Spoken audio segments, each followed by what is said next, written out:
देश का एकमात्र ऐसा सट्टा बाजार जहां सटोरी बता देते हैं किसकी बनेगी सरकार।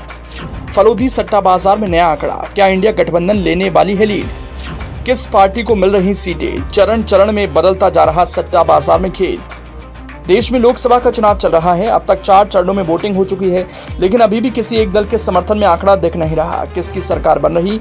इस बीच सट्टा के नाम से मशहूर और आंकड़ों में भरपूर, यानी एक ऐसा सट्टा बाजार जहां जो भी सट्टा लगाता वो सटीक बैठता, उस जगह का नाम है फलौदी, जो राजस्थान में है। राजस्थान के फलौदी सट्टा बाजार में लोकसभा चुनाव के परिणाम को लेकर सट्टा लगता आ रहा है। अब लोकसभा चुनाव चल रहा है, जैसे जैसे वोटिंग होती जा रही है आंकड़े भी बदलते जा रहे हैं। कुछ ऐसा ही हो रहा है फलौदी सट्टा बाजार में।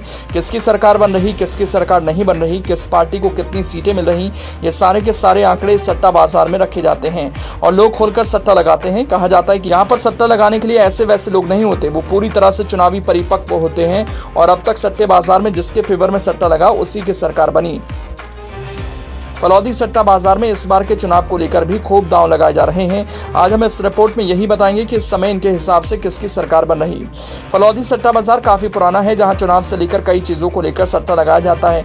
जैसे जैसे चुनाव होते जा रहे हैं वैसे वैसे इस बाजार में आंकड़े भी बदलते जा रहे हैं। एक एक चरण की वोटिंग में अलग अलग सट्टा लगाए गए, जिसे हम बताने जा रहे हैं। मीडिया रिपोर्ट्स के मुताबिक भले ही बीजेपी अब की बार 400 पार का दावा करती हो, पर फलौदी सट्टा बाजार का अनुमान तो कुछ और ही कहता है। देश में फिर से मोदी सरकार बनने के दावे के बीच राजस्थान का फलौदी सट्टा बाजार इससे इतर नजर आ रहा। फलौदी सट्टा बाजार चुनाव के सटीक अनुमान के लिए जाना जाता है।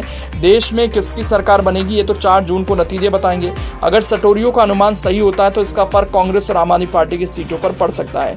मतलब साफ है, फलौदी सट्टा बाजार में जो आंकड़े रखे जा रहे हैं वो बदलते जा रहे हैं। कभी भी किसी के फेवर में सत्ता हो सकती है, क्योंकि एक एक प्रदेश और किस दल को कितनी सीटें मिलेंगी ये सटोरी इसका लेखा जोखा लेकर बैठते हैं और फिर सट्टा लगाते हैं।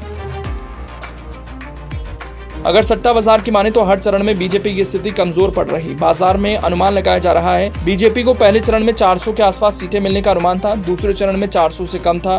तीसरे चरण की वोटिंग के बाद अनुमान लगाया जा रहा है बीजेपी को 300 सीट भी आसानी से नहीं मिलने वाली। मीडिया रिपोर्ट्स के मुताबिक फलौदी सट्टा बाजार के सटोरी कांग्रेस को 58 से 62 सीटें दे रहे। कई जगहों पर पिछले साल की तुलना में कम मतदान हुआ, कई जगहों पर कम मतदान को सत्ता विरोधी लहर के रूप में देखा जा रहा। ऐसे में फलौदी सट्टा बाजार 300 से कम सीटों का अनुमान लगा रहा। अब तक के मतदान के आधार पर फलौदी सट्टा बाजार का अनुमान है कि बीजेपी 296 से 300 सीटें जीत सकती है, जबकि एनडीए को मिलाकर यह आंकड़ा 329 से 332 पहुंच सकता है।